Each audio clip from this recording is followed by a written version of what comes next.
Alafu ngoja nikwambie, sema amen, sema amen. Uhai wako hauko katika kupumua. Uhai wa Mkristo hauko katika kupumua kutoa nje na kuingiza ndani. Uhai wa Mkristo uko katika kule kuhukumiwa. Kuna watu ni wajasiri, ni majasiri kupita kawaida, ni majasiri. Mtu ni mchawi, ni jasiri, anakuja kanisani. Mtu ni muongo, ni jasiri, anakuja kanisani. Mtu ni mzinzi, ni jasiri, anakuja kanisani. Mtu ni nani, anakuja kanisani hata kuomba. Mtu ni mwizi, anakuja kanisani. Mtu amefanya kitu fulani ambacho kinyume na mapenzi ya Mungu, anakuja. Naomba unisikilize vizuri, sema amen. Naomba unisikilize vizuri. Ujasiri huwaga unaondoka kama hauko vizuri na Mungu. Bwana Yesu atusaidie sana.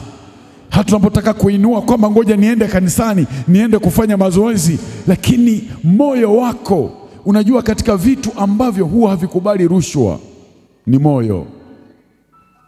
Ni moyo. Moyo huwaga haukubali rushwa. Moyo huwaga hauhongwi. Moyo huwaga hauwezi kuambia chochote kile ukakubali. Wenyewe unasimamia katika ukweli.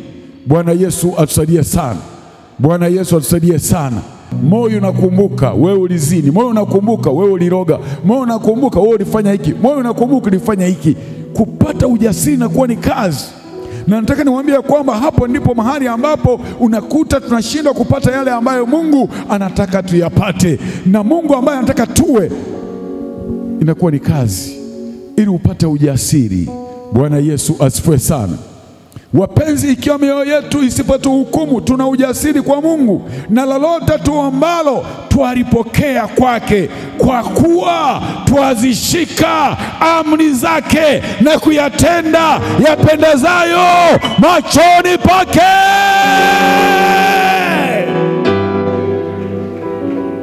Achana na porojo, achana na uongo.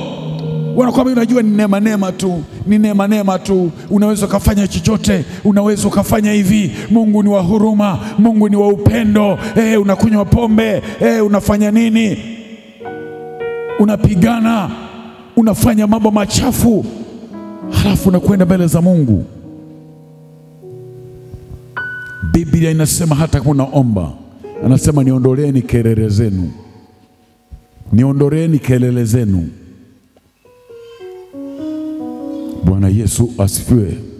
Bwana Yesu atusaidie sana. Sema amina. Sema amina.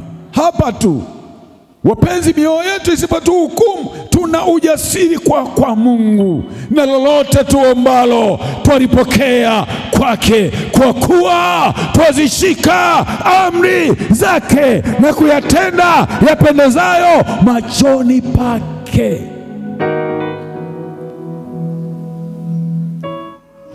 Bwana Yesu asifiwe sana.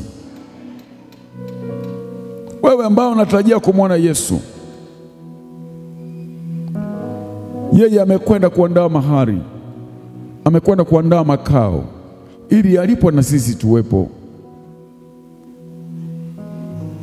Na amesema katika neno lake ya kwamba na huko hapata ingia chochote kilicho kinyonge, katika Ufunuo sura 21 mstari wa 17. Huko hakutaingia chochote kilicho kinyonge. Bwana Yesu asifiwe sana. Ukristo wa unyonge, Ukristo wa unyonge, Ukristo dhaifu, Ukristo baridi, Ukristo vuguvugu, hakikisha unaachana nao. Biblia inasema ya kwamba heri kuwa moto au kuwa baridi kuliko kuwa vuguvugu. Bwana Yesu atusaidie sana. Ikiwa mioyo yetu, wapenzi, isipotuhukumu, tuna ujasiri kwa Mungu. Ukimwona muimbaji, ukimwona hata mwana praise team, ukimwona yeyote ndani ya kanisa, unamuona badala ya kuwa mbele anarudi nyuma. Ujasiri unapomuishia, kwenye moyo wake kuna mambo yanamhukumu. Anapoimba hakuangalii machoni, kwenye moyo wake kuna vitu vinamhukumu. Kuna vitu vinamhukumu. Kama bado moyo wake, dhamiri yake bado ina uhai. Lakini mtu ambaye ameshakufa kiroho, amewanga usiku, utamwona yuko hapa. Ametoka kufanya machukizo mahali, utamwona yumo kanisani. Kwa sababu moyo wake umekwisha kufa. Moyo wake haumhukumu. Kuhukumu kwa vipi? Kwa sababu Roho Mtakatifu alishamhuzunisha. Sio kumhuzunisha tu. Bwana Yesu asifiwe sana.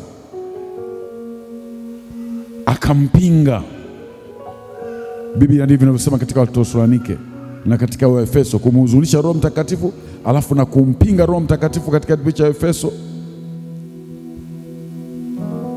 Kumhuzunisha Roho Mtakatifu kitabu cha Efeso sura 4:30-31 na kumpinga Roho Mtakatifu Wathesalonike wa kwanza sura ya 5, kumpinga.